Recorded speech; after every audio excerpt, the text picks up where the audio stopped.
The solution obviously is to be, really, really nice to Xi Jinping and give him what he wants. So and make him pinky promise that he won't invade Taiwan. So why is this the best strategy? Yeah. So it's amazing to me how many people have lost touch with the art of deterrence, right?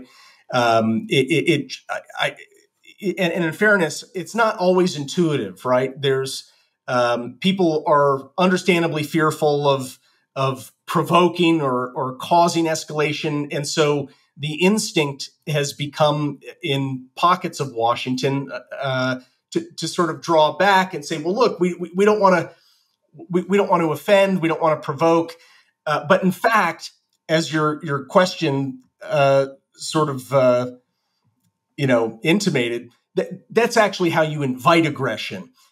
When you're not willing to show that you have both the means, the capability, but also the will to apply capability to hold red lines.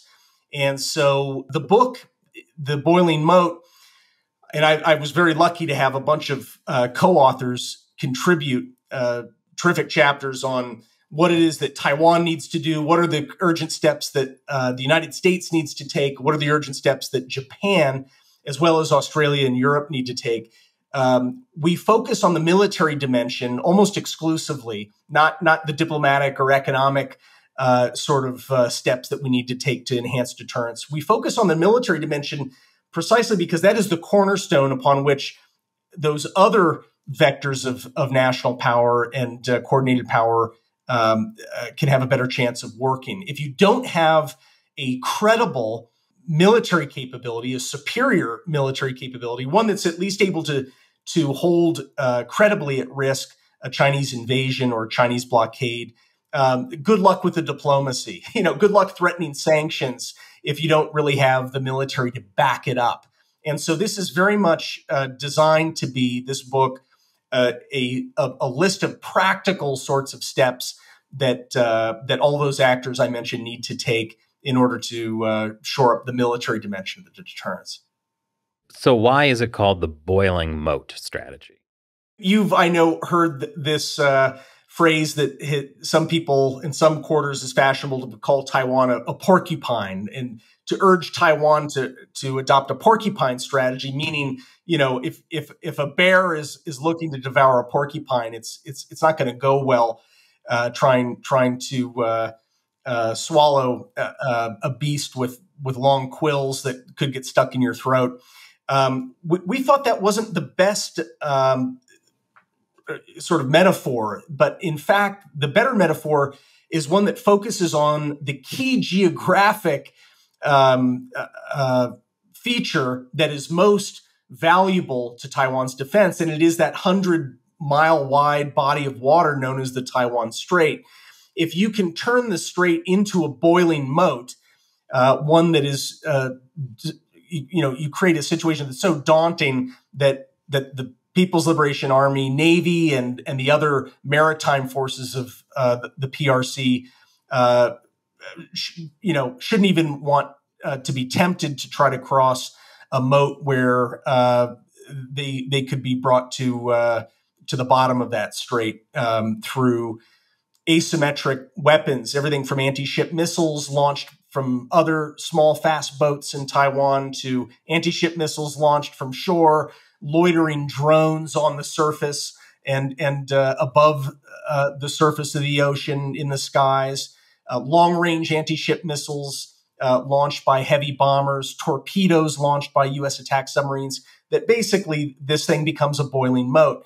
Now, the metaphor boiling moat was borrowed from a Han Dynasty sort of strategist named Kwai Tong, who the quote is at the front of the book, where he says, even strong armies should endeavor to avoid head-on attacks on strong point, well-defended border states that have metal ramparts and boiling moats. Tangchi, it was Jincheng Tangchi.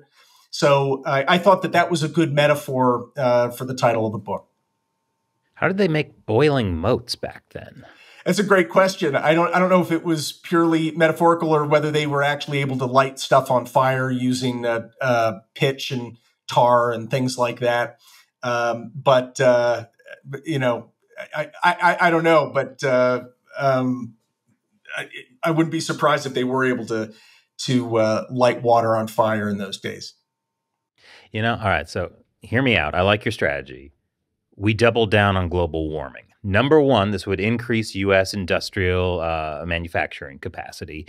And if we can get the oceans to actually boil, they won't actually attack, you know? Yes. Yes. Okay. Yeah.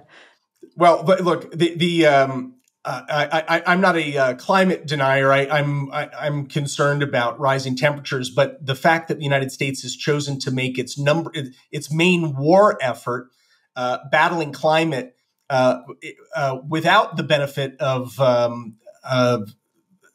support from the biggest contributors to a hotter atmosphere, namely the People's Republic of China, seems like we picked the wrong war to try to fight and win when we've got real wars now on our hands. We're watching in real time the collapse of deterrence.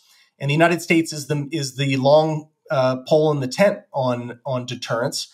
But starting in the summer of 2021, we saw the Taliban disregard its promises to the United States, and we were really driven out of that country.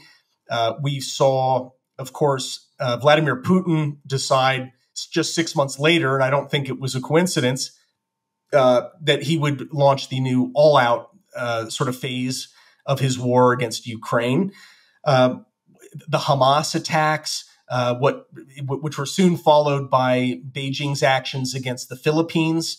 By the way, I think that what we saw around Second Thomas Shoal recently constitute an attack, even though Beijing didn't fire weapons. They did board forcibly Philippine government ships wielding axes and knives, and they confiscated a couple of government boats. That's an attack. So we're watching the unraveling of deterrence in real time. This is an extremely dangerous turn of events. And that's because these powers feel the U.S. has lost this ability to deter. They won't do anything. Yeah, that the United States doesn't have the stomach to back the red lines that it has drawn, some of them implicit, some of them explicit. If you look at President Biden's video call that he made to Xi Jinping in March of 2022, less than 3 weeks after Vladimir Putin launched his all-out invasion of Ukraine, President Biden got on the phone with Xi Jinping and warned Xi Jinping. He drew a red line.